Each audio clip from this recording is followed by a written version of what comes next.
Okay. Good morning. Got about 20 something seconds, somewhere around there. I believe I have everything I need this morning.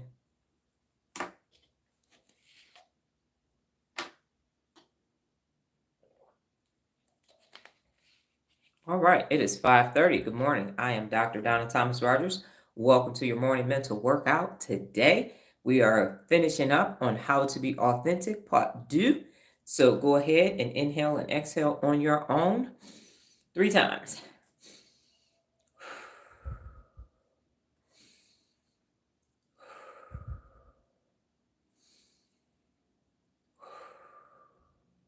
All right, we are quieting the mind to get it ready. And this, let's see what we can do with this hair. I might be pulling this back, looking like Psycho's mom. Okay.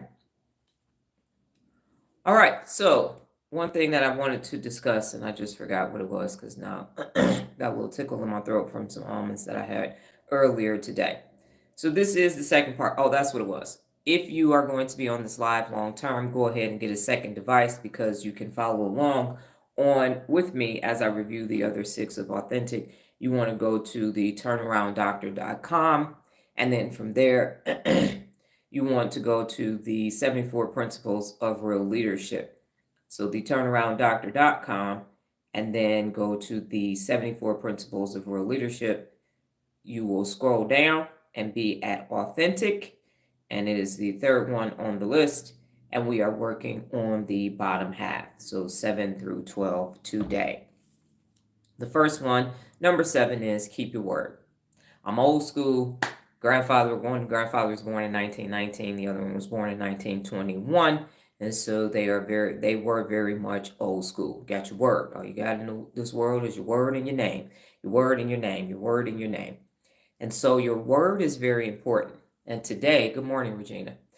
In the world today, people's word doesn't have as much value. If it was a credit score, it would be in the low zeros. It would be in the low zeros. What's your word score? When you're keeping your word, what score is that? I have an 800 credit score. Yeah, but what's your word score? Huh? What's your word worth? I don't know if you tell somebody you're going to do something, can they actually count on you to actually do it? Is it actually going to take place or not? Keep your word. People, and we call it reneging in spades. You take your word back. Oh, no, that's not what I said. No, that's not what I meant. And it happens at the highest of highest levels all the way down to the lowest of low levels. So why is it so difficult to keep your word? Because of a lack of personal accountability. Because of a lack of personal accountability that says, if I said it, I'm going to do it. If I said it, then I'm going to do it. And it doesn't happen often. It doesn't happen often. Why? Because people give people excuses. It's like, okay, I understand. Everybody, it's okay that you didn't keep your word. It's okay. And nothing happens. If you don't keep your word, nothing happens. Nothing major is going to take place in everyday life. However, your credibility as a human being will be depleted. And that doesn't matter, Dr. Donna. Who cares about my credibility as a human being? You should care. You should care that you don't keep your word. You're not a person that is honest and has integrity, and you just gonna lie. Because that's what not keeping your word is. It's a lie. It's a lie. It's not the truth. It's a lie. You said you were going to do something and you didn't, so you lied. You don't like how that feels, but that's the truth. You didn't keep your word. So you lied about saying that you were going to do something that you didn't do. So that violates established trust and be trustworthy. That's what happens. So there are certain topics that you can mention. There are certain topics and professions that you can mention, and people will automatically think, ugh. You say used car salesperson. If you say used car salesperson, sometimes if you say lawyer, sometimes if you say elected official, people are like, because they always lie. They always lie. That's keep your word. That is keep your word. You say I have an addict in my family, they'll never keep their word. They always lying. I can't trust them. So you're basically saying, I can't trust what they say. I can't trust what they say because they're not going to do what they said they were going to do. That is lying. So keeping your word means that you're telling the truth. It means that what you say is going to match what you do. And I say, listen to what people do. All that talking, I want to look at what you're about to do. Because if you said it, that's one thing. To do it is something else. That is completely different. So keeping your word says, I am trustworthy and I am establishing trust with you. That's why you keep your word, because you're telling the truth. That's what it means to keep your word. You can count on the words coming out of my mouth because the actions are going to match those words coming out of my mouth. I say I'm live every day at 5:30 a.m. Pacific Standard Time, and today is day 481 of me being live. I tell people I go live every day, and there's proof of me going live every day, especially now on YouTube because the lives are recorded and stored in that tab on my YouTube channel. So keep your word. So I'm going to ask you right now on the scale of, it's interesting, on the scale of a 0 to 100%, where are you at with keeping your word? 0 meaning you don't, and 100% meaning you do.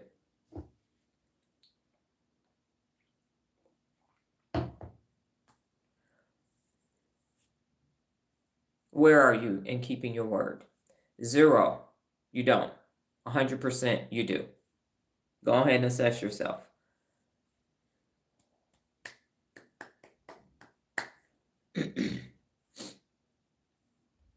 And be honest. And Kevin asked me that. Why do I have to say be honest? Because people aren't. People are not honest. This little piece. And that's honest.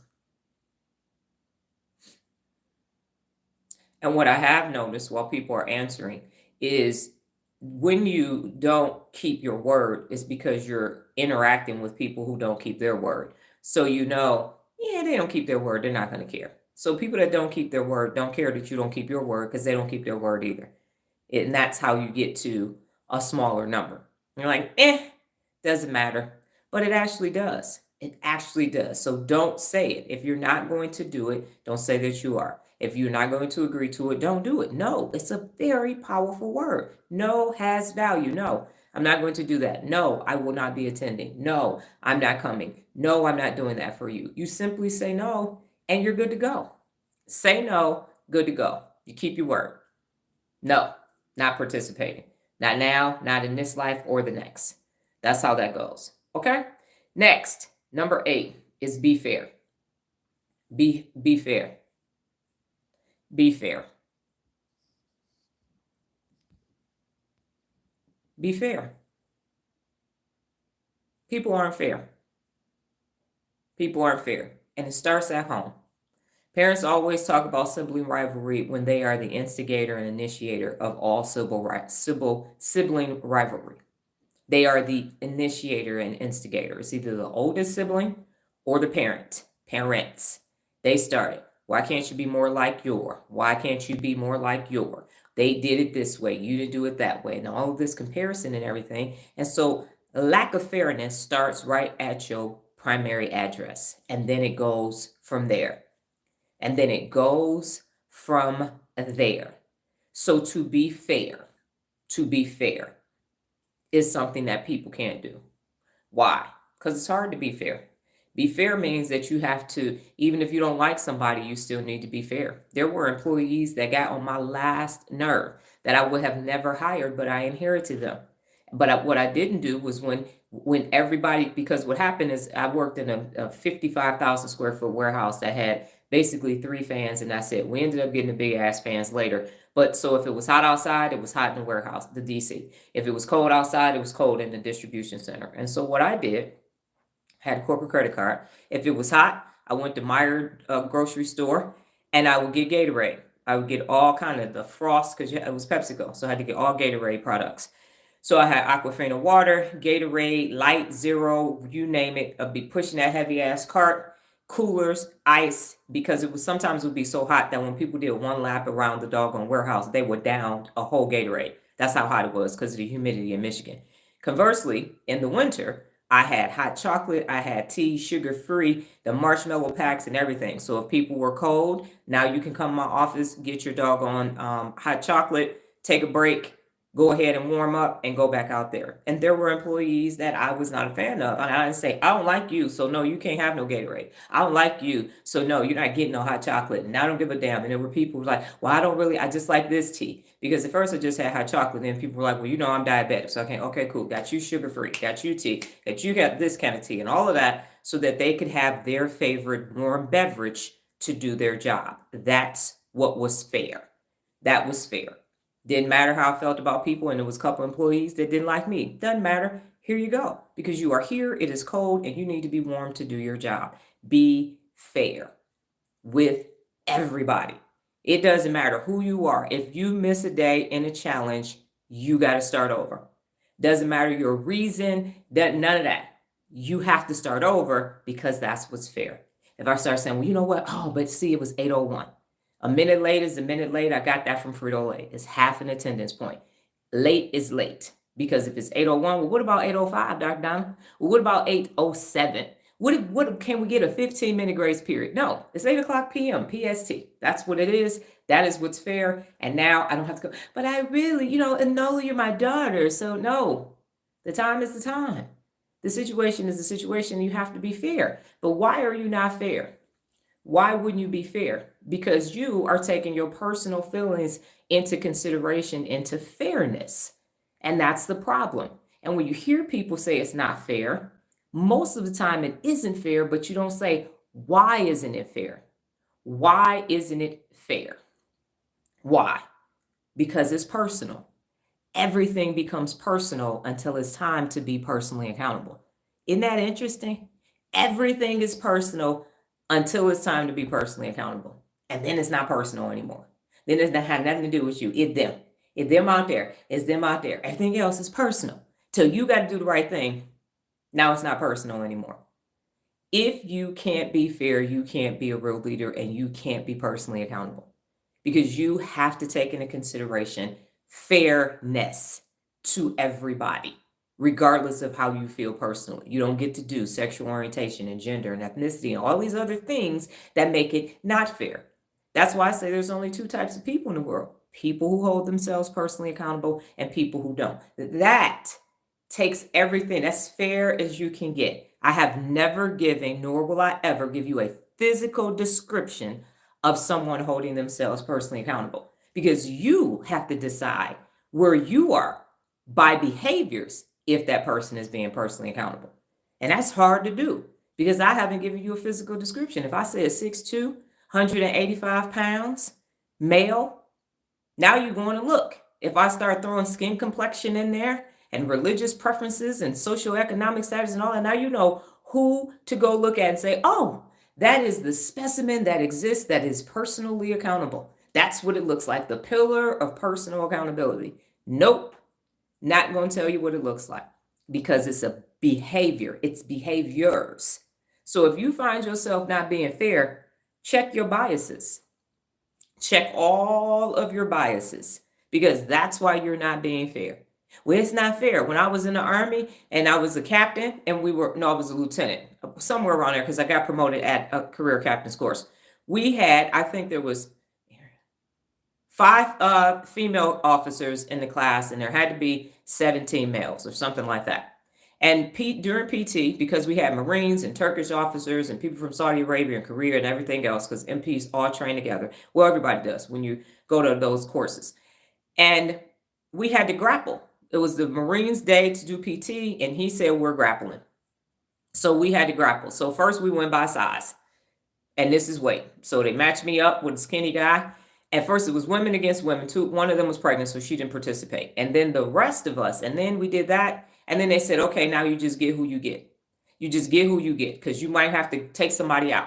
So here I am getting somebody that ain't my size. And if you get me down on the ground, you better hope we stand up because I got some strong ass legs. So I go to put the person in a hole. They come back, kick me in this, all this. I'm hot, it's sweaty. And they're like, Thomas, stop, Thomas, stop. You're bleeding. I was like, what? I thought it was sweat. They kicked me in this with the boots, and it's just nothing but blood coming in my mouth. I thought it was sweat and spit. So obviously we got to stop because that's no bueno. This lip swole up a little bit. I'm fine, as y'all can see, all the teeth intact and everything. But that's what was fair. They didn't say you weigh 130 pounds, Thomas, so no, you don't have to fight somebody bigger than you. Because guess what was going to happen? I was going to have to fight somebody bigger than me. That was what was fair. Now, if you was on the outside looking in, you'd be like, that wasn't fair. That dude was bigger than you. But hey, if this wasn't bleeding, I almost had him. So he might have did that on purpose. Now I'm thinking about it. Anyway, point is, nevertheless, it was fair. It was fair, and it has to be just. And if you have a problem with fairness, you're never going to be personally accountable in your life. You're never going to be personally accountable. And some people like it not being fair because it becomes an advantage for them until it's a disadvantage. So what unaccountable people like to do is not be fair until they're on the receiving end of unfairness. And as soon as they're on the receiving end of unfairness, this is an injustice. This is an outrage. We got to do something about this. We need to change the policy, the procedures, the laws, and everything else because this is unfair to me. But as long as it's not impacting you yourself personally, what are you worrying about? Why are you crying? What's that big deal? What's no big deal? It's not fairness. Fairness. Be fair. Number 9 is be objective. People can't be objective. Why? Because people live in a hijacked amygdala state. Negativity bias has proven that. So being objective requires you to operate in your frontal lobe. People used to tell me I'm too literal, I'm too rational, and I got to loosen up, and I got to do all this shit. Why? That shit ain't working for y'all. Don't look like it's really working out well for you. I like being in the executive function of my brain. I like rational thought. I like being cognitively aware of what's taking place. I like adding to my working memory. I don't like being all up in my feelings because this is no.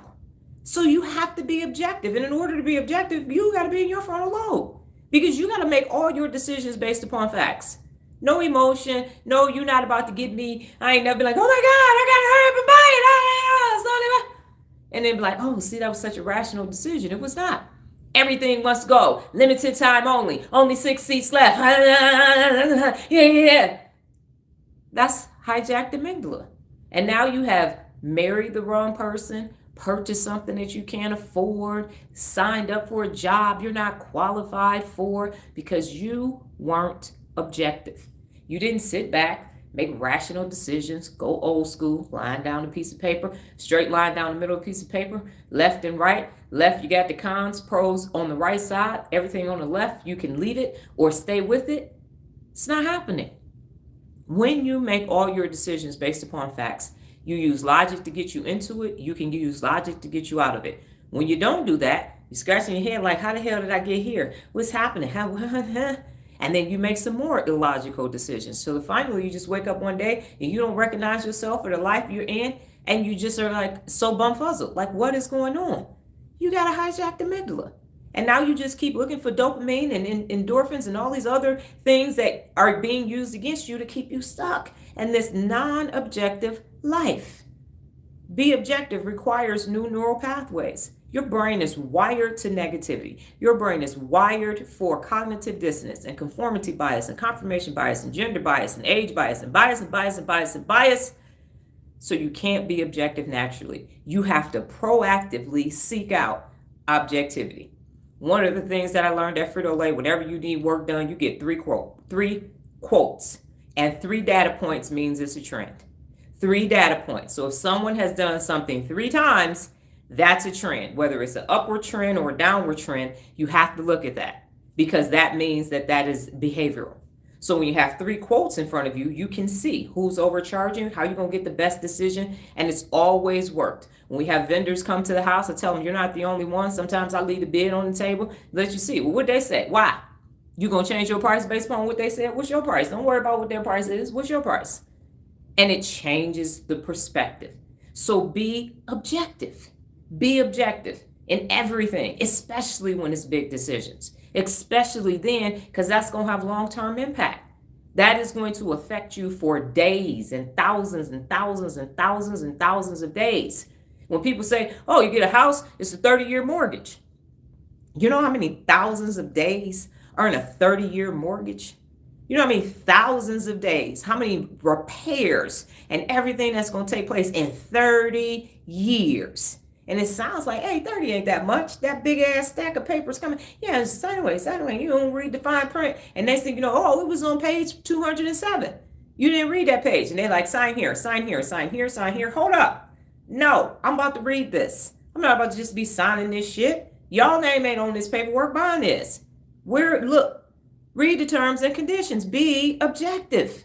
I told y'all, I got a doggone S22 and T-Mobile is my carrier, and they keep sending me the updated terms and conditions. And I haven't had time to read them. I probably have, I just ain't. So I get a notifications here. Sign off on the new terms of conditions and agreement. Nope. I ain't ready yet. Not doing it. My phone stopped working, I'll look at it. But until then, I'm not going to be, hey, we just updating our policy and terms. Okay, cool.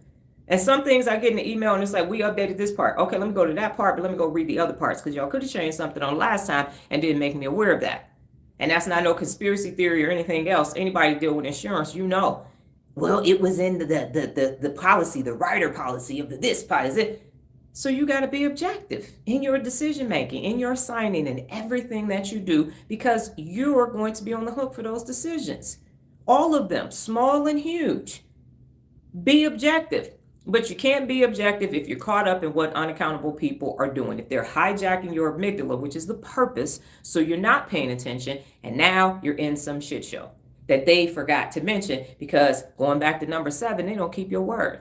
Kevin, you know this. You went to football on college on a football scholarship. And they told you was going to play first. Your ass was on 9th stream on a doggone air hockey team.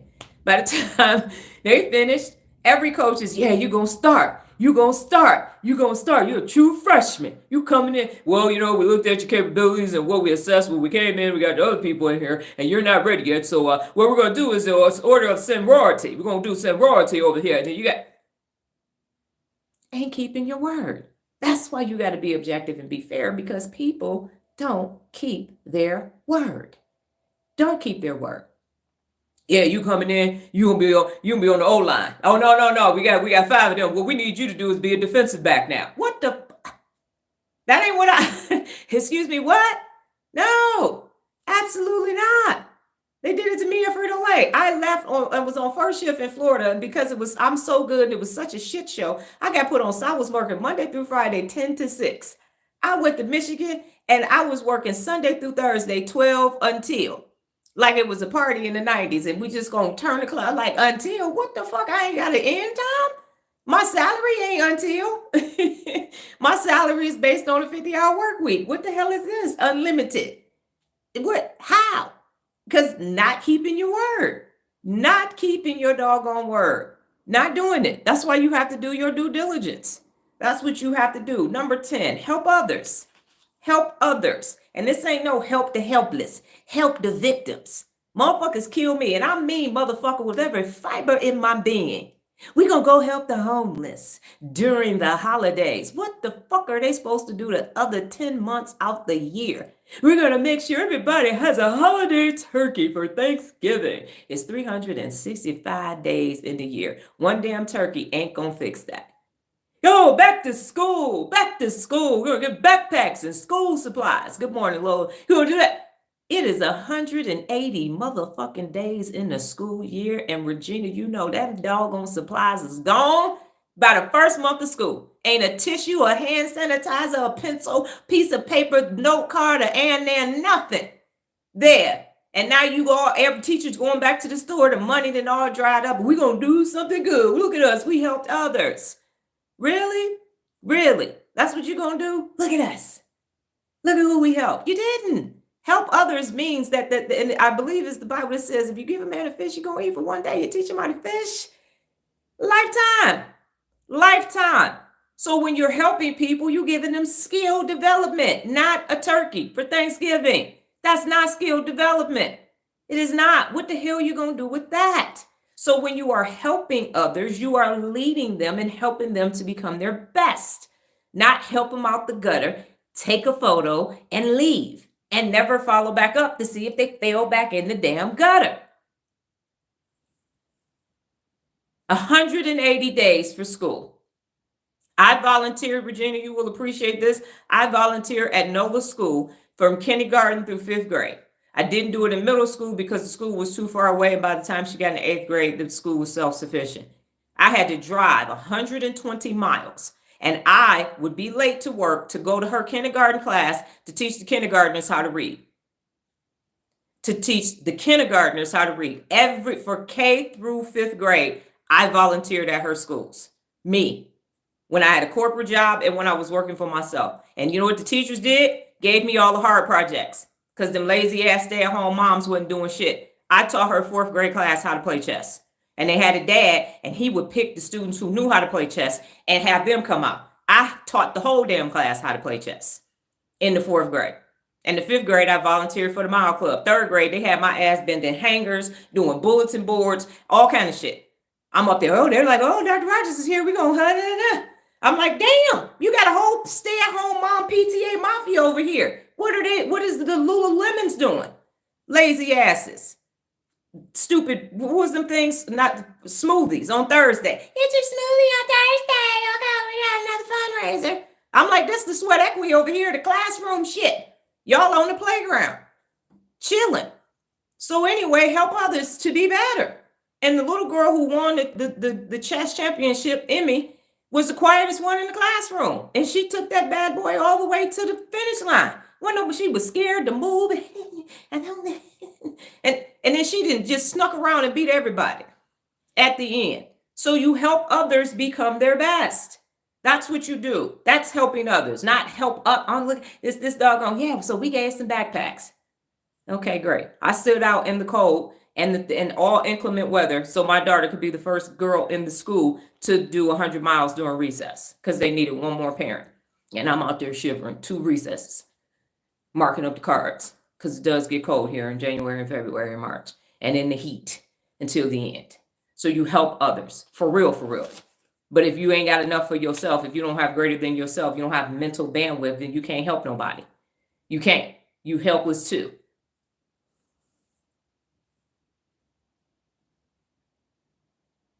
Yes. And I drove. This was a commute. You understand? And even when Alabama, I used to have to drive overnight to go to Birmingham, up from Birmingham to Huntsville. And I told the teachers on day one, you ain't gonna have no problems out of this one. If you do, call me. I'm 2.7 miles away. I will come up here and wreck shop.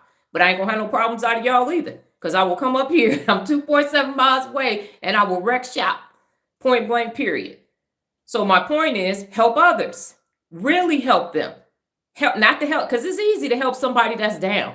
You gonna help somebody up, you gonna let somebody stand on your shoulders. You gonna do the old school when we're trying to get over the fence and use your core.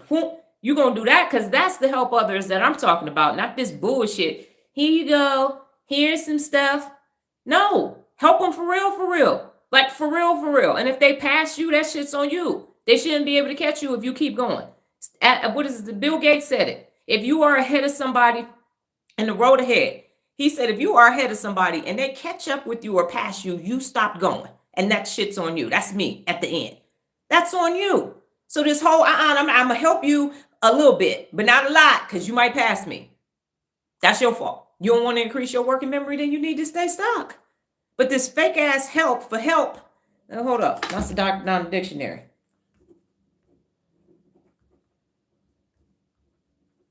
That ain't real help. That ain't real. Ain't nobody ever in their life going to be able to say, well, you know, Dr. Donna said she was going to help me and she didn't. You a lie and the truth ain't in you. You a lie and the truth ain't in you. You, please, don't be burning bread on my name. Full of shit. You going to be like, bullshit. You crazy.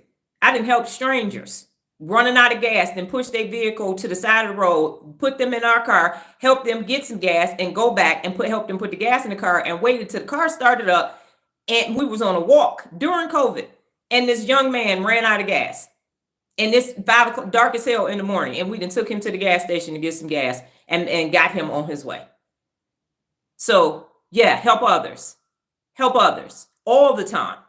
Ain't no, well, you know, I got my good stuff on. I don't know if I'm a hands-on. No, help others. But you can't do that because you're unaccountable. And this person might get a leg up on you. But if you believe in universal principles, it'll come back to you in a different way.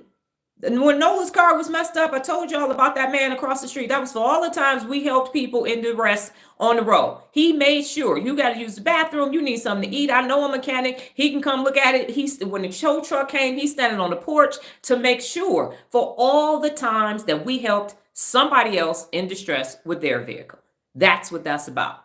You don't know when it's going to come back. It might come back exactly. It might come back differently, but you help others. And not because, well, I'm going to do good and then this God, universe, everybody. No, that's not how it works.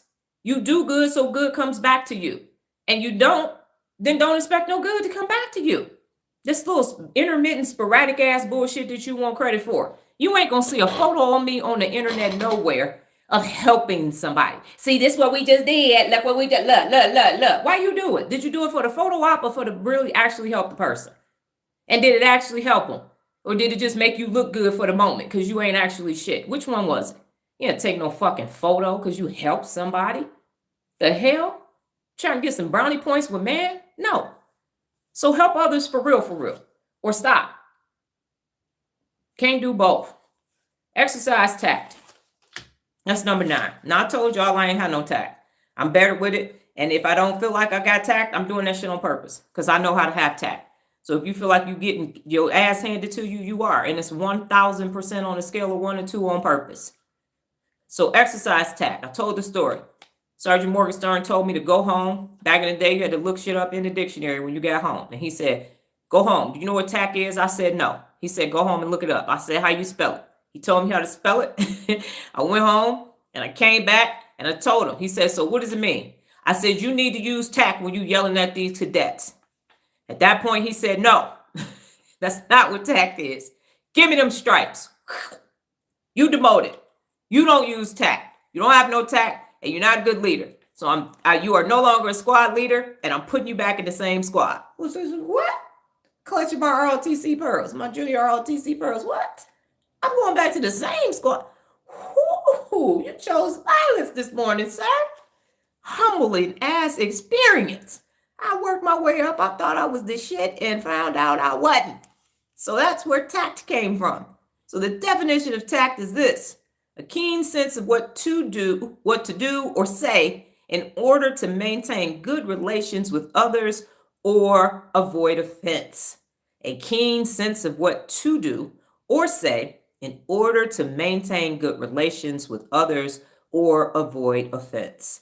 When you work in a heavily strong union environment in Michigan, male-dominated, you got to learn tact in order for you to be able to get shit done. Now, did that mean I didn't fire anybody? No. Did that mean I wasn't a concealed carrying mama with my 38 special in my purse? Absolutely, I had one. Sure did. I had too much money on and too much at stake. I needed to be able to defend myself at that time. But I had to use tact to get 30 employees every day to load 92 routes, to have 9 facilities, to have 43 facilities, and to have all of these employees and soldiers and all these things. I was shift manager at Frito-Lay on second shift at that time. The plant had like 500 and something employees. So you talk about 150 employees doing all the stuff at the same time. You got to have tact. You got to have it. You have to maintain order and good relations to avoid offense and to get shit done. Now the part that was hard for me, because I was like, I ain't no punk. What you mean I gotta have tact? You mean I gotta be nice? I ain't about to be kissing nobody's ass. I ain't no sycophant. That's not what it is. That's not what it is. It is treating people with dignity, respect, listening, communicating effectively, and ensuring that everything flows in the right direction and we all going to the same objective, which is throwing cases, basically taking raw materials, turning into finished goods, selling in the marketplace, and operate safely every day so you can go home to your family and friends. That was the objective. And that's what I did. And that's what I continue to do. So tact is there. It's necessary. It is necessary. Now, you ain't no punk. You're not going to let people walk over you, because treat people with dignity and respect and handle conflict when it occurs are there in case you need to use those as well. So it isn't this mealy mouth ass docility that you just walking around like, because that's fake, and we can be authentic. So you need to be real with yours. You need to establish your way of exercising tact. And it's going to be different than mine and different than Kevin's and different than Regina's and Lola and everybody else, Driscoll Construction. Everybody else that's on here is different. But the concept of it is the same. You are avoiding offense while maintaining order. And the final one, which was hard for me because I would have rather eat live insects than to apologize to anybody in my teens and my early 20s. Apologize. I thought saying sorry meant you were sorry. So I ain't saying that shit. And that's why I transitioned it to apologize. When you are apologizing, you have wronged another person. And so you are saying, I apologize, I wronged you. I apologize. I apologize to Lola on the live. She wasn't there today. I sent her a message in LinkedIn too. I apologize. I apologize. Because I'm like, man, that could have been insensitive, Doc. I don't think you was using tact at that point. Check yourself before you wreck yourself. Right? So you apologize when you are wrong because the apology is for the other person. And it ain't, I'm sorry. I'm sorry you felt like what I did was wrong. That's not an apology. I'm sorry, but as soon as you say I'm sorry, but stop. I apologize, but you don't get to rationalize it. You don't get to say, well, but this was the reason why, because that's some unaccountable ass insensitive punk bullshit is what it is. Because if you have offended or harmed someone, you apologize. Period. End of discussion. I'm sorry I stepped on your shoe. I'm sorry I bumped into you. I'm sorry I broke your stuff. I'm sorry I broke your heart. You're not. You actually aren't. You don't get to say that. And then, but here's why I did it. You don't get to fucking justify your wrong actions. Unaccountable people, once again, not I broke a promise to you. Instead of saying, keep your word, I know I promised you that I would. I apologize for not keeping my word. That's not what happens with an unaccountable person. I know I told you that I was going to be there at 10, but I got up late and then I had to go and get my coffee because, without my coffee, by the time they get to why they did what you're like, fuck it, keep the, let it go. It's too much. And they're banking on you saying that. I'll entertain it. Now, what happened next? And then you have to do what? Okay. And then I'm going to remind you, we back at apology. Now that you got that all out your system, do you now feel better for treating me bad? Do you now feel better for not keeping your word? Because that's what you want. Oh, I was wrong. And so I need to feel better about offending you. I need to feel better about making you feel bad. So make me feel better about doing something wrong to you. No, absolutely not. Apologize when you are wrong. And if you cannot apologize when you are wrong, you cannot be over here in the land of real leaders. You can't because you are personally unaccountable. Okay. That's all 12 between yesterday and today. If you were not here yesterday, go look at part 1 from yesterday because that's where the first 6 are. What questions do you have about the 6 principles of real leadership that we have reviewed today in regards to being authentic?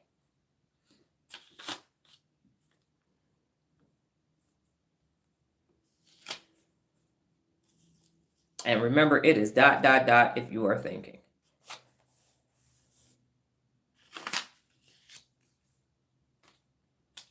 This post-it belongs over there. And if y'all hear my stomach growling, I am not hungry. After my surgery, they cut 10 inches of my small intestine. So sometimes when it's processing food, it makes that noise, but I am not hungry. It is my digestive system doing what it does now.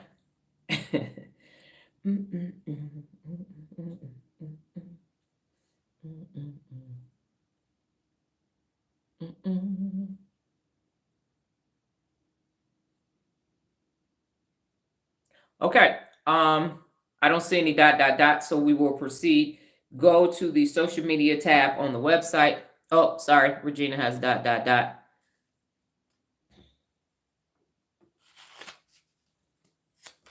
You all can go to the social media page while Regina is typing her question because we're getting ready to do 2 things. And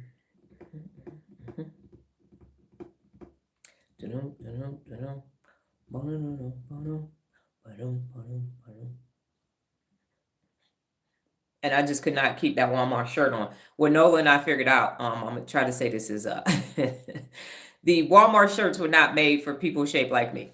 You got to have a lot more going on. So that's why it was puckering and all of that. And so I will be donating those shirts. Hence, that's why I got on a fuchsia shirt because we got to get to Michael's to get me some pink shirts that are scoop necks that actually fit me.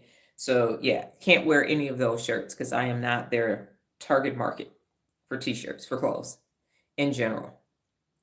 In a moment of conflict, face to face, how do you suggest staying objective?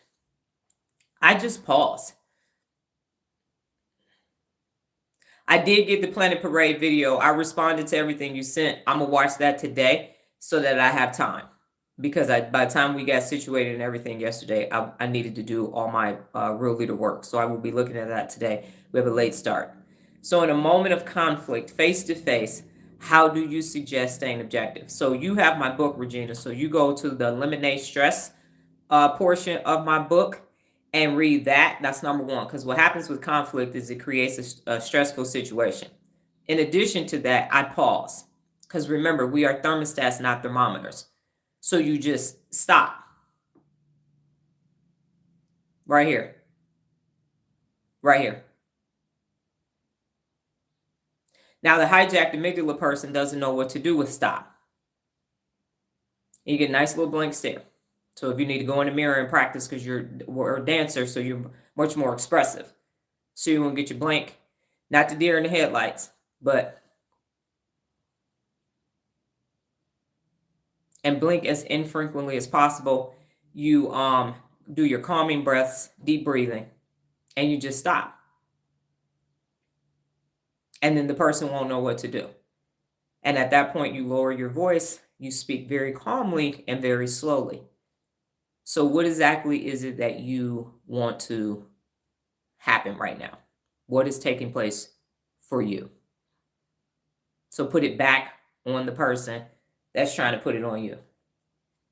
You've seen me do it on lives. So what brings you here today? She did modern dance. Not that dancer, Kevin. I forgot you get. She is a dancer, a trained dancer. Okay. Anyway, that I had to clear that up. So you get very calm. And what is your objective here today? What is it that you're seeking to accomplish? And so you put it back on that person because they're the one who's having that hijacked amygdala moment. And if you're standing, sit down and sit back. So you do very calming, non-defensive actions to calm the situation down. You can even say, you know what? Right now, you're a little bit upset. And so I think we need to come back once you've calmed down. Let's set up a time when we can meet and actually discuss what's taking place. So how does that sound for you? And then you leave. You're talking about my aunt. She would no, Regina. We're talking about Regina, not my sister. My sister actually was both dancers. She did both. Yeah, she's modern dance workshop and all that. And then she took those skills to the Black Orchid in Detroit. Okay, over there on Livernois. Yeah, I think that club might still be there. Okay, it was the Magic City of Detroit. Anyway, you are welcome. My pleasure. Okay, we are off track. Okay, so go to the social media tab and you are going to go to the PixArt Faceography. PixArt Faceography, and it is the fourth one down.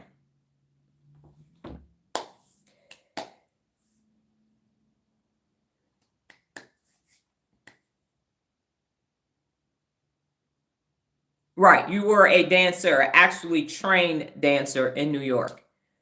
So a real dancer. Like Debbie Allen. So, Judith Jamison, Alvin Ailey, the real stuff.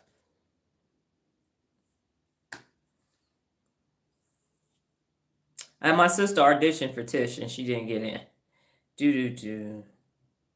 Okay. All right, so when you're there, let me know that you're there for Faceography on PixArt.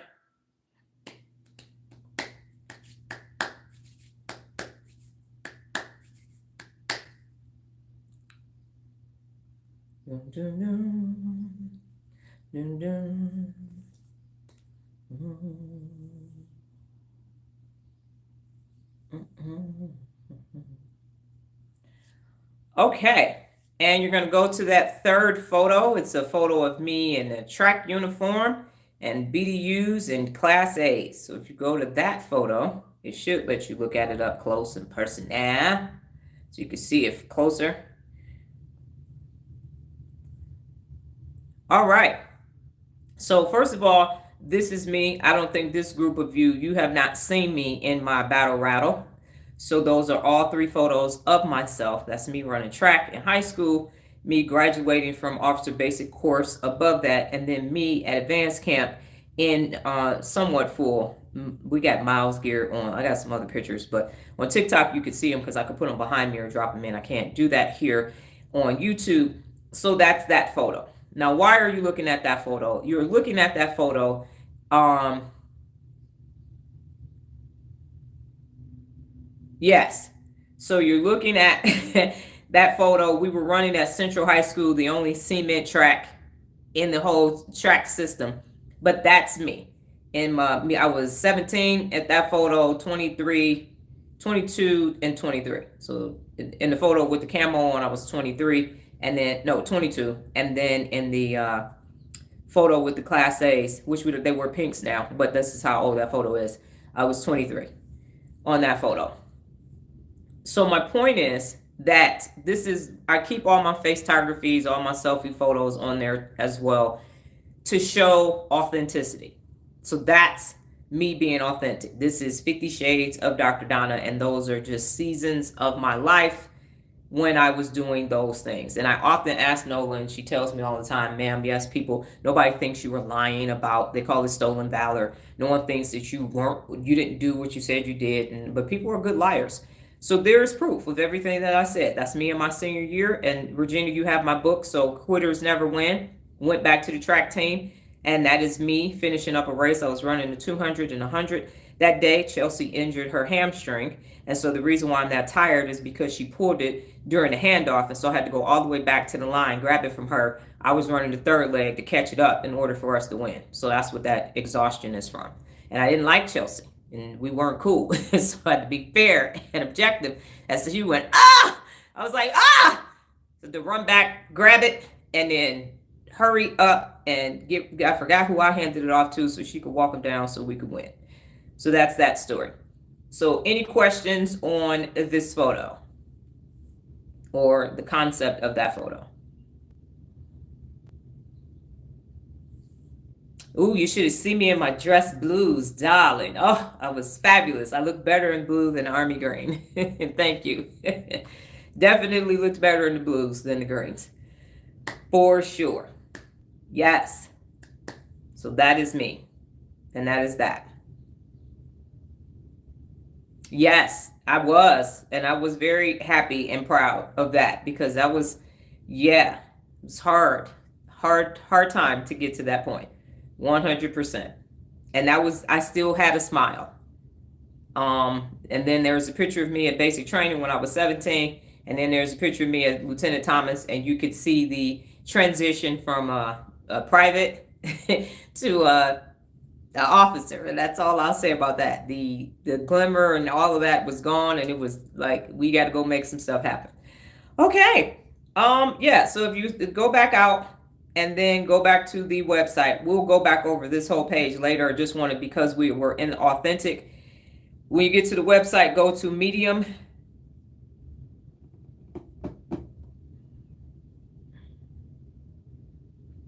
So you're going to go to the website, stay on social media page, go to Medium, and then go to the article battles. So it's the battles that are for you will bring you to and through. So just a thumbs up or yes when you get to battles. It's under There Will Be Days. So you're going to select battles and read that. Once again, Medium says it's a 1-minute read. I believe it's like 30 seconds because it's teeny tiny. And then after you read battles, go ahead and type your initial thoughts, learnings, takeaways for that.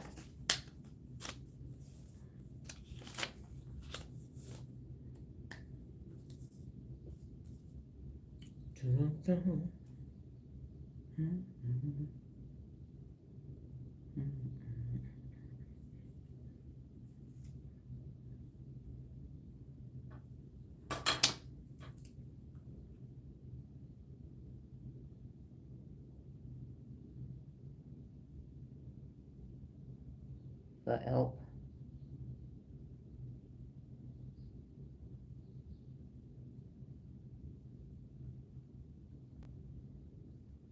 for kelp.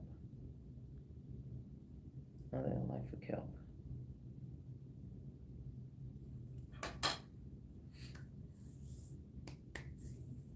So social media, medium, click on medium, and then battles.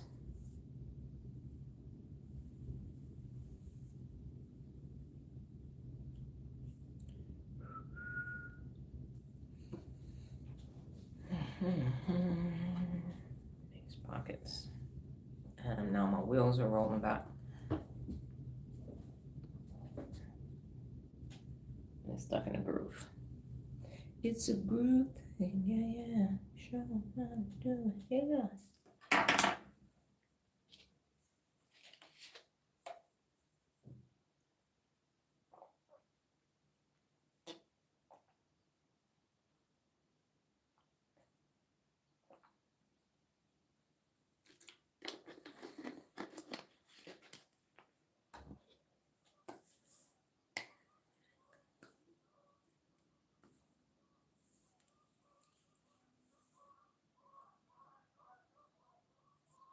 Y'all hear the geese? Somebody's bothering them at the golf course.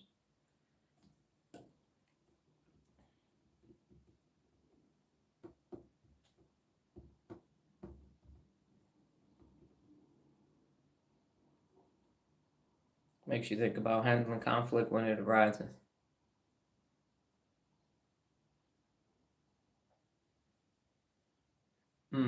I used to battle all the time, battle over everything. I had a lot of pent up anger, not only battle when necessary.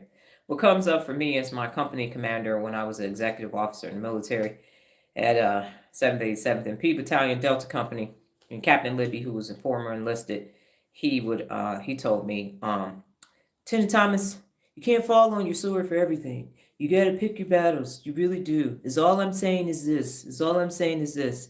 You just all that stress, you just have all that stress pent up, you're just gonna explode. You can't do that. Everything isn't as important, okay? You just gotta pick and choose. I said, okay, got it. And that is very true. There's wisdom in choosing your battles wisely. I've had a lot of practice in past fighting other people's battles. Oftentimes I would be emotionally drained. Yes, and I'm gonna fight your battle for you person too. People, come get me. Got a problem? Come get me. No problem. I'm there. I'm on my way. Who we getting? Where? Say less. If say less existed in the late 80s and early 90s and was going to be a picture of me in the dictionary with my tire iron and steel bat. Say less. Where they at? Let's go do this. Come on. You got to call Donna. We about to get Donna. This is about to happen. Okay. Everybody called me. Not no call Sal. Call Donna. Yep. No bueno. So I learned to stop fighting other people's battles because I'm charging up the hill. I'm like, well, y'all, how I'm fighting your battle without you? You sitting on the sidelines watching me fight your battle. That's no bueno. So absolutely not. So yeah, battles fought for someone else always leave you wounded. Always leave you wounded. So don't fight nobody else's battles. That's what personal accountability is about. I can teach you how to fight your battles, but those battles are for you. They are not for me. Those is not my lessons. Those are your lessons. Okay, so I'm following up from yesterday's principle of real leadership that you implemented. Be honest. What did you do yesterday that was honest? How was it for you? I'm going to speak on my behalf as my daughter was very honest with me, brutally honest. So as the seasons are changing, I finally got some pants that fit from Old Navy. So I had them there, these like, what is it? Sweat resistant. I forgot the name of the material. Dry fit joggers from Old Navy. So they have pockets, but the ankle has the elastic around it. So if we're outside, no bugs can crawl up in my legs. And I have them on and they're black. I have a new shirt, but we keep doing 7th Avenue couches. It's too much cardboard. So I won't switch to that shirt until today. So it's an all black shirt. I have on all black socks, black work shoes. And so I came downstairs yesterday and I asked Nola, I said, what do I look like now? Because before she said I look like a camp counselor. So yesterday, she told me when she was doing the play in elementary school, she had to wear all black because she was a spoon. It's the only program that I didn't go to because she swung on me And I said, I ain't going to be at that play. You swing on me, you have somebody else in the audience. So her grandparents went to that. She said, you look like that's what I had on before they put the spoon on top of me. Then she told me I look like background people on stage, like Broadway, when people come and move things on and off the stage. A stagehand first, right? And then later in the day, she said, no. I know what it is. It's not a stagehand. You look like you waiting on them to put the spoon on top of you. So I said, well, I told you to be honest. And she was. I was like, woo. So I went from camp counselor to stagehand. Longest discussion with sister, honest discussion with sister, and expressed empathy for her situation. Got it. I understand that. I know the background story to that. And so, yes, I was honest. I'm always honest.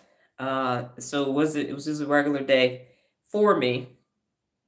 I don't think I had any extra honest moments outside of me doing my normal thing.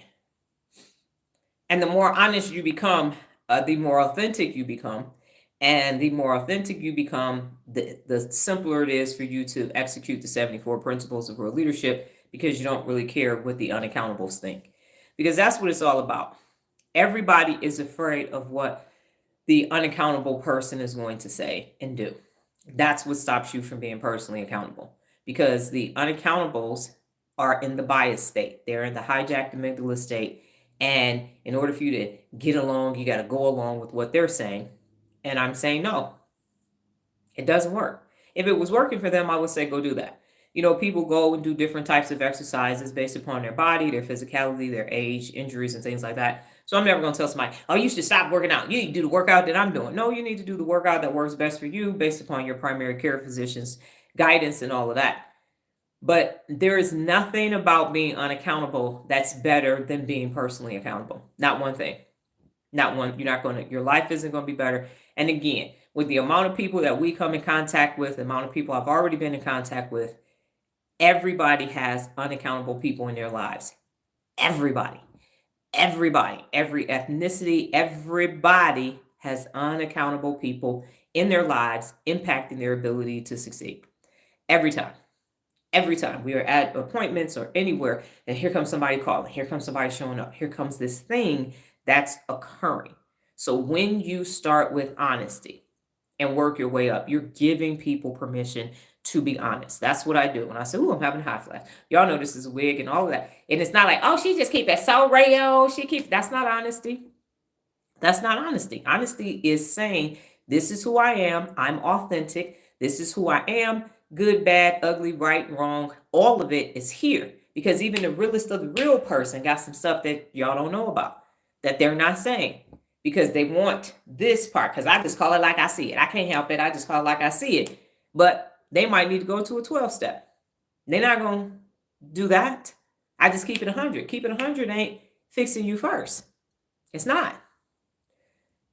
Kevin said, told my mother-in-law that buying a new house at 70 with stairs is crazy, especially since she lives alone. It is.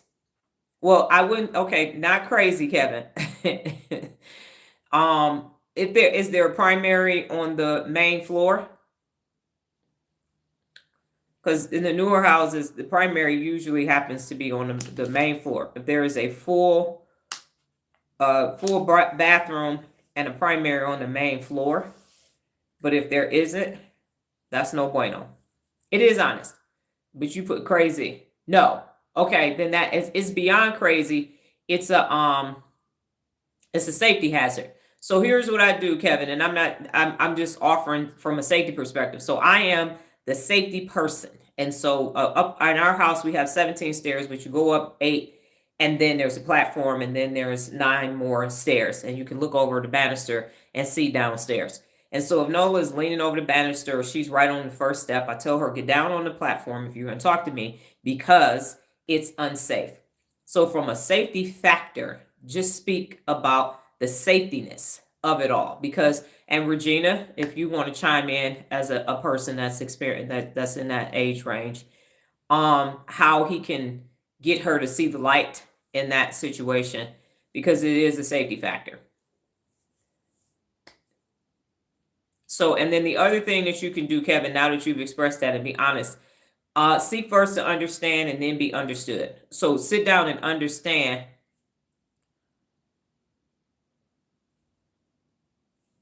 So see, Kevin, there you have it. And y'all live on the same. One of y'all are in South Carolina, North Carolina, and Florida.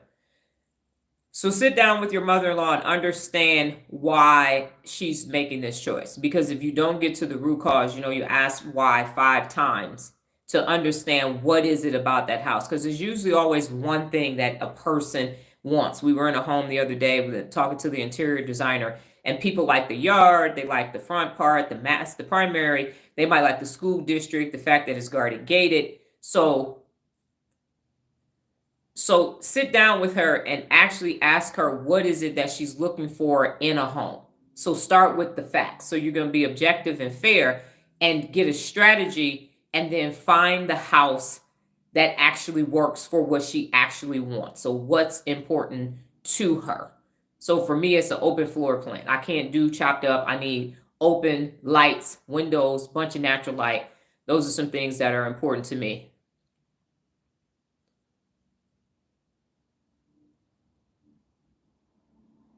Yes. So see how Kevin, right. So seek first to understand everything that she wants in a home and then understand what's really, we had at Frito-Lay, we call them no debates. And what's the no debates for her? Like I need walk-in closets. That's a no debate for me. So what is important and then go from there. But it's hard for people because it's something about the house that she wants. Maybe it's a master bedroom and 2 doggone walk-in closets and a big bathtub or a stand-up shower or something. Something about that house is making her say, this is the house for me. Or if she likes to cook, then it's a wide open kitchen and the family can come over and all of that. So just sit down and find out what's important and then take it from there. Okay? All right. So today's follow-up. No, that's the follow-up. Today's real leader principle is to be objective. So here's a great thing. Time for you, Kevin. You get to be objective today. So spend your day being objective. Yes.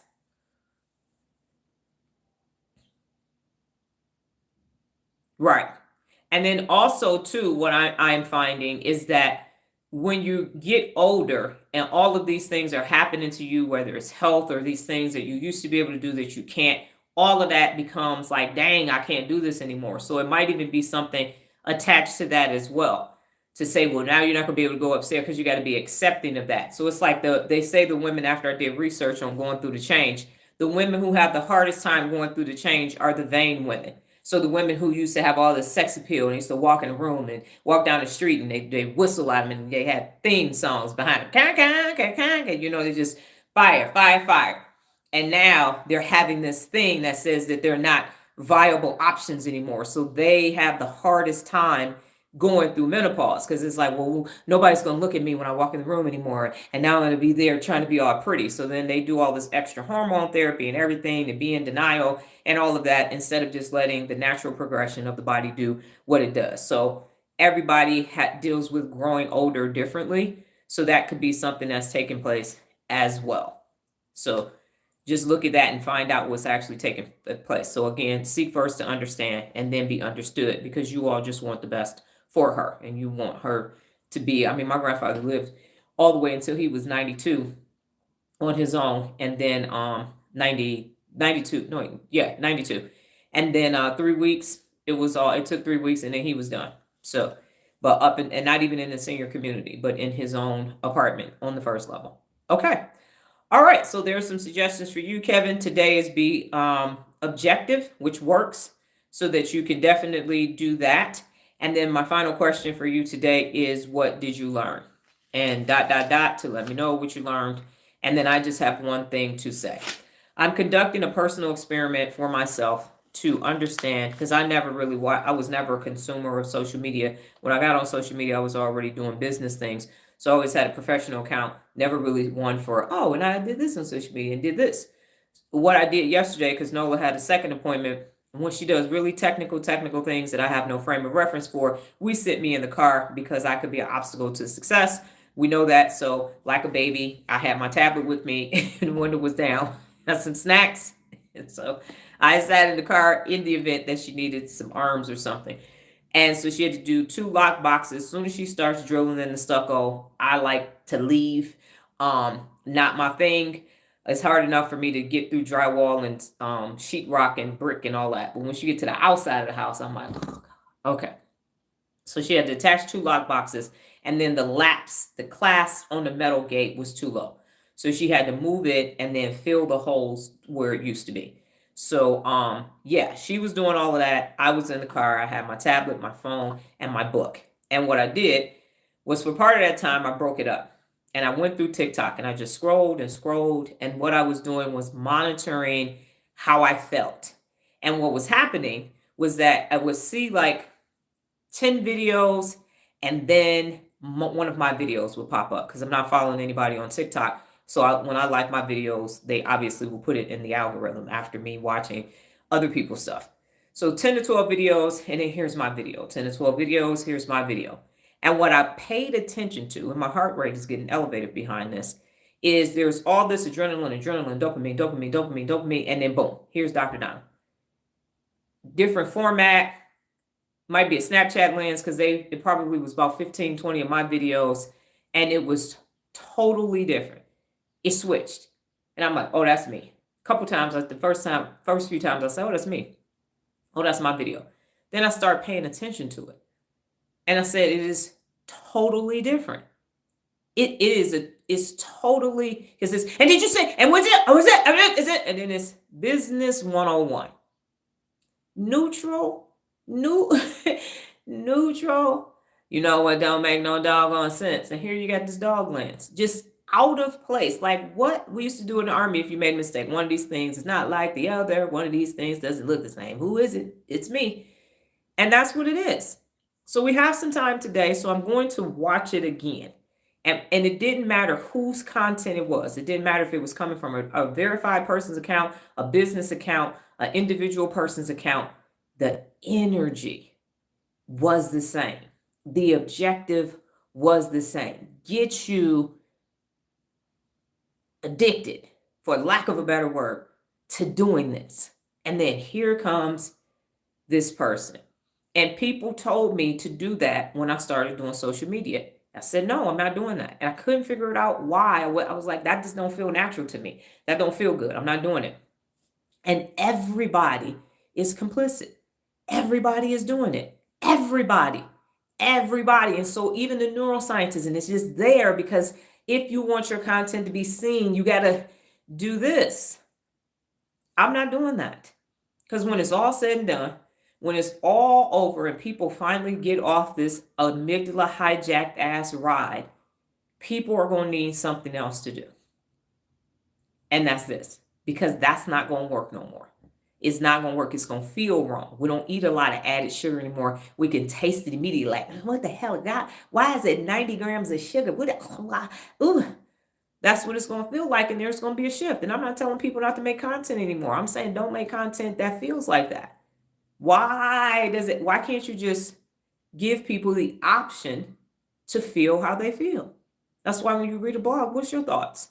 I'm not telling you how to feel. I'm telling you, feel what you feel. I'm not manipulating you with all and I'll make you laugh. I'm just ha ha ha. And they say that ha ha ha. No. Not at all. Now, what are y'all saying? Kevin, have you ever heard of the steel stick? It's like spackle for metal stuff. For the metal, that stuff is good. And then Kevin said, learn being fair starts at home. Nola said, learn that you have to keep your word all the time, even with people who don't. And then Kevin said, Nola, my worker showed me in December. It's budget saving. Okay, got it. So did y'all hear what I said? Thank you for that. Regina, do we have what you got to be you got to be kind and patient. Got it. So in summary, as we go away, the more you hold yourself personally accountable, the more I learned a few strategies for being objective when have to face-to-face moment of conflict occurs. ways to stay in my frontal lobe and not absorb the stressful energy of others. This was helpful. That's awesome. So help others. So I actually used help others for you. So what am I saying in summary, ladies and gentlemen? What I'm saying in summary is that you need to stay in your frontal lobe. And as Jim Rohn says, stand guard at the door of your mind. Because even when you think that you're consuming something that should be advantageous to you, it's the why. And that's why we're going through the website. That's why I tell you why I'm doing everything. I've always said, if you want to know why I'm doing something, ask, because I don't do anything without a strategy. You have to know why you're doing something. And you people that are creating things have to know why. And if it was ill intentions when it was created, it doesn't matter that it could appear that it was for the greater good, because it's the foundation of why it was created. So I'm gonna do this one more day, and then I'm gonna switch back to my neurological stuff, because I'm actually doing. It's like the person, I forgot, the guy that ate the McDonald's for supersize, and he got sick and everything from it. So I can understand what people are experiencing when they're scrolling, what's actually happening to them neurologically. Because if I don't understand what that feels like, then I can't say I know how you feel because you're doing this, and then all of a sudden there's this other thing taking place. So it is a difference. It is hijacked amygdala versus frontal lobe. And if you are in a hijacked amygdala, you're going to keep feeding that and feeding that and feeding that and feeding that. And then you have this frontal lobe experience. And I don't think that people have ill intentions. I don't think that everybody's out to do it. It's just like, if you're going to make a video, this is what you have to do. This is what it needs to feel like, and all of that. And when you start using your frontal lobe, everything that you do is different. And it's calmer. It's peaceful. Y'all keep sending me messages, but telling me I'm calmer. I'm at peace. It's this very zenned out existence. Have a good one, Regina. It's this zenned out existence. That's all I'm saying. So I'm saying, if you versus, just know that this means you're in your limbic system. That's it. So do you want to stay in that? Or do you want to go and do something different? I was saying it was cool, Regina, you were a modern dancer. I wasn't specific enough there. Okay, cool. All right, so thank you very much, ladies and gentlemen. The objective, again, is for you to learn how to use all 74 principles of real leadership, put them into your path every single day so that you have a more balanced and peaceful existence day in and day out. Today, be objective in everything that you do. Have objectivity so that you can create balance in your life starting today. I will be back tomorrow, same time, same place. God, higher power, and the universe willing.